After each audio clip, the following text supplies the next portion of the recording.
Nabi SAW akan begitu peka dengan belahan jiwanya, akan begitu peka dengan keturunan dan keluarga besarnya. Jadi ketika ada yang menyakiti pribadi Nabi, Nabi bisa menahan. Nabi bahkan bisa mendoakan, ya, dengan hal-hal yang baik yang ia bisa kembali kepada nilai-nilai kebaikan jika orang itu berniat untuk berubah. Tapi ketika yang tersinggung, ya, dari sisi Nabi adalah terkait dengan putrinya, terkait dengan keturunannya, dan dilecehkan di hadapan Rasulullah SAW, maka muncullah nilai-nilai yang tadi telah kita dapatkan, respon yang tidak biasa, sehingga dengan itu dapat terbaca ketika Allah Subhanahu wa Ta'ala menurunkan satu ayat di dalam surah Asy-Syura, ya, surah Asy-Syura di ayat yang ke-23. Ya, seakan Allah mengetahui perasaan Nabi ini yang tidak ingin terganggu dengan keluarga besarnya, ya, yang tidak ingin dinodai keturunan beliau sallallahu alaihi wasallam, sampai Allah menurunkan satu ayat yang tidak biasa. Ya, perhatikan bagaimana Allah menyampaikan di ayat ini, qul la as'alukum alaihi ajra. Ya, katakan Muhammad sallallahu alaihi wasallam kepada seluruh umatmu bahwa risalahku ini, dakwahku ini aku sampaikan dengan tanpa mengharap imbalan apapun dari kalian. Aku tak berharap uang kalian, tak berharap harta kalian, tak berharap materi kalian. Illal mawaddata fil qurba. Ya, illal mawaddata fil qurba. Kecuali satu saja. Aku berharap cinta kalian kepada kerabat-kerabatku. Illal mawaddata fil qurba. Kecuali cinta dari kalian terhadap kerabat-kerabatku, terhadap hubungan kekerabatan denganku. Imam besar, istilah itu wajar. Kalau di Azhar ada Al-Imam Al-Akbar, menggunakan istilah itu tidak ada masalah, dan juga bukan sebuah yang berlebihan, karena bisa jadi seorang dianggap sebagai imam besar atau imam akbar seperti di Azhar, itu adalah bisa saja kelas dunia, bisa saja di kelas komunitasnya, dan sah saja orang menggelari yang demikian itu. Jangan sampai kalau kita melihat orang yang punya gelar yang merupakan gelar kebesaran, kita tidak setuju, tidak ada alasan syar'inya, hanya karena hati kita yang kotor misalnya. Ya, kalau saya menghormati beliau, apa alasannya menghormati? Beliau min zurriyat Rasulullah sallallahu alaihi wasallam. Beliau ini adalah keturunan, ya, dari Nabi kita yang mulia, Nabi besar Muhammad sallallahu alaihi wasallam. Dan Nabi diminta oleh Allah untuk menyampaikan dalam Al-Quran, qul la as'alukum alaihi ajran illal mawaddata fil qurba. Katakanlah wahai Muhammad sallallahu alaihi wasallam, sampaikan kepada umatmu, la as'alukum alaihi ajra, saya enggak minta upah dari apa yang saya sampaikan.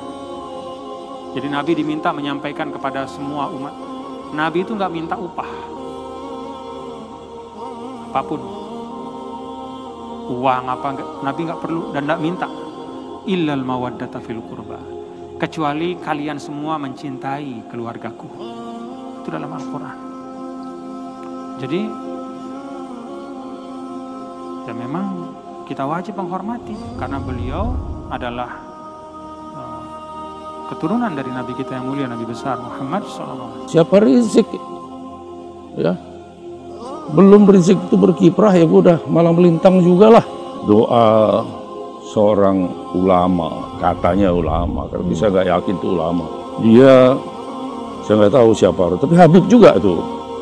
Dia bilang, kita doakan supaya junjungan dia itu dengan segala macam gelarnya Rizik itu dipanjangkan umurnya. Dan kita berdoa supaya Jokowi serta Megawati dipendekkan umurnya. Lu itu iblis apa-apa itu. Nah, udah itu amin, dia bilang begitu. Al-Fatihah. Lah. Saya pikir ini manusia apa iblis? Segala sesuatu yang ada hubungannya dengan Nabi hendaknya kita berhati-hati.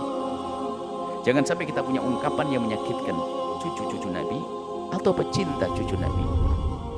Di saat kita sudah bicara tentang habaib, tentang syarif, tentang sayyid, hati-hati. Jangan sampai dengan nada perendahan, nada ngolok, nada ngejek. itu cucunya Nabi, sebab itu sudah menjadi istilah, disebut Habib, itu istilah cucu Nabi, disebut Syarif, istilah cucu Nabi.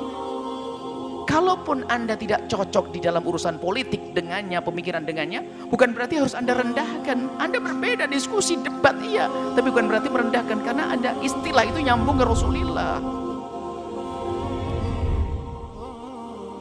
Jangan, wah Habib apa, Habib, hati-hati.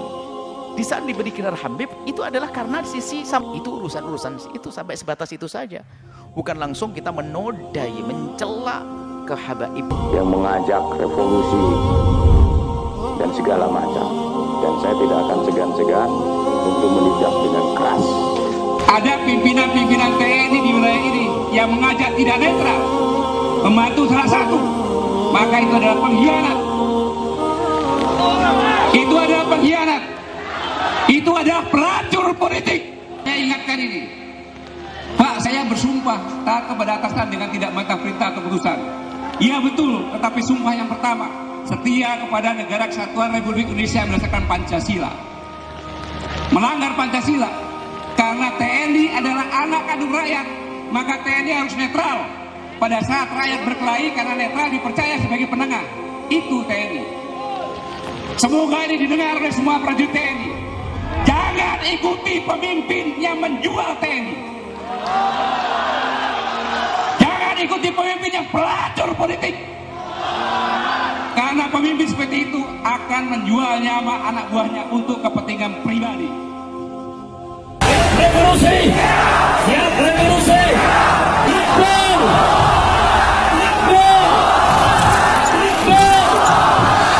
revolusi, siap revolusi. Ayo revolusi, revolusi.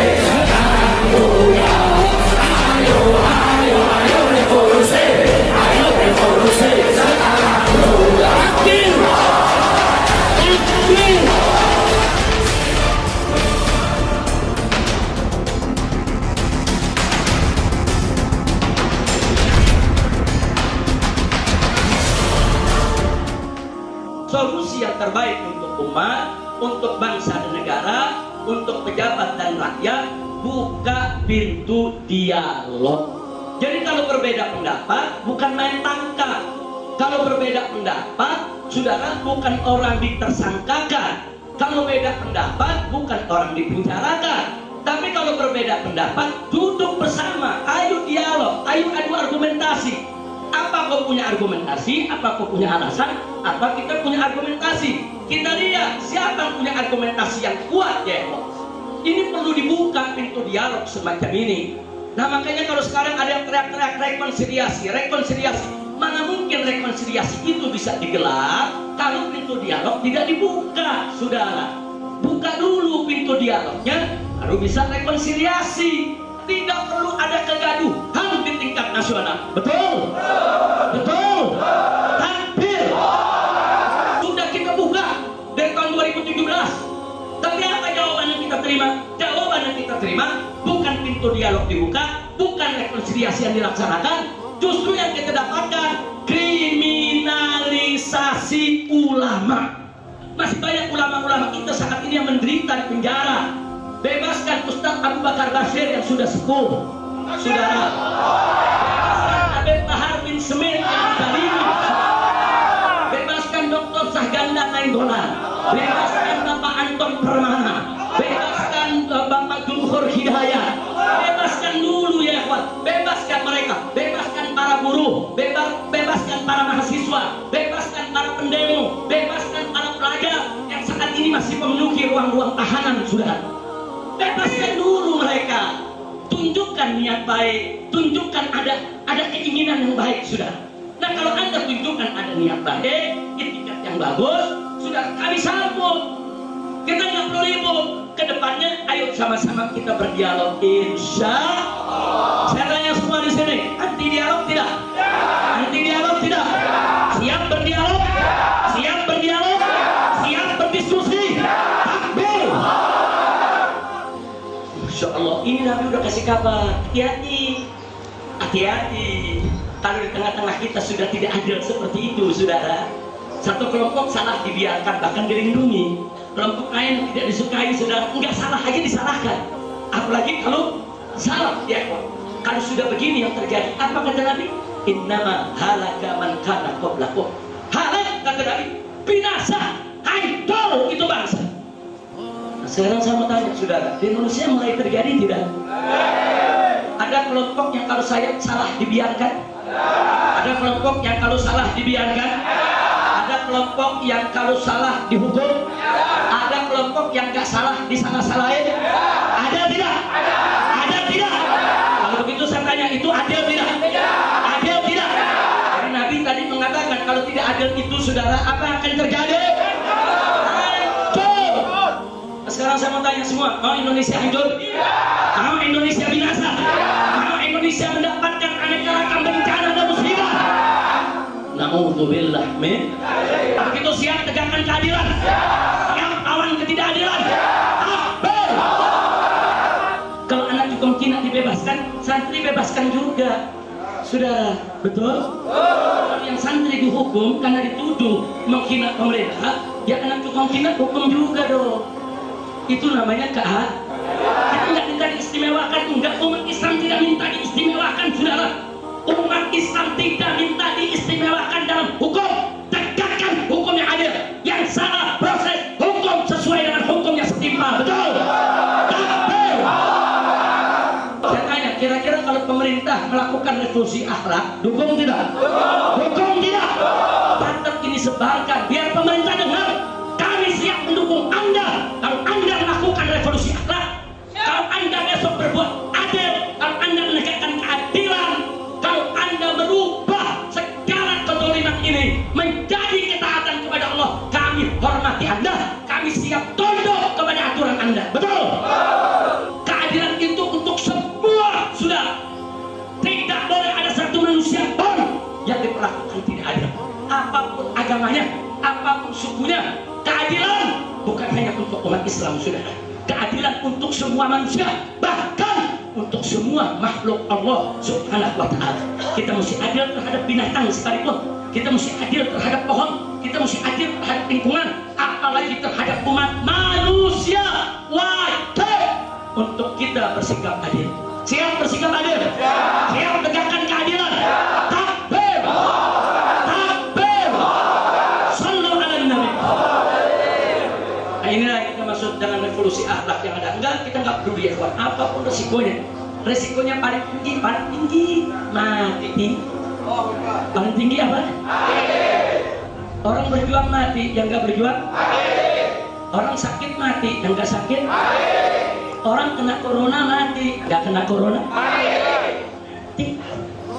mati, yang ditembak mati, yang nggak ditembak yang dimusuhi rezim mati, yang nggak dimusuhi yang miskin mati, yang kaya ini nggak usah takut ya buat mati itu. Dan mati itu bukan akhir segalanya, bukan. Mati itu awal kehidupan kita di alam akhirat, saudara. Untuk mempertanggungjawabkan segala amal kita di dunia ini. Posisi ulama itu bukan oposisi. Posisi ulama bukan oposisi, tapi posisi ulama melakukan amar ma'ruf nahi. Putusan pemerintah bagus, ya kita apresiasi, kita hargai, kita terima kasih, kita doakan, betul? Tapi keputusan yang tidak baik, yang merugikan rakyat, yang merusak agama, yang bisa menghancurkan negara, wajib untuk kita kritisi. Takbir. Nah, ulama ada dua, ada asli, ada ulama-ulamaan. Ada ulama-ulamaan. Lu maksudnya apa? Ulama-ulamaan yang ngajak umat ke sorga-sorgaan.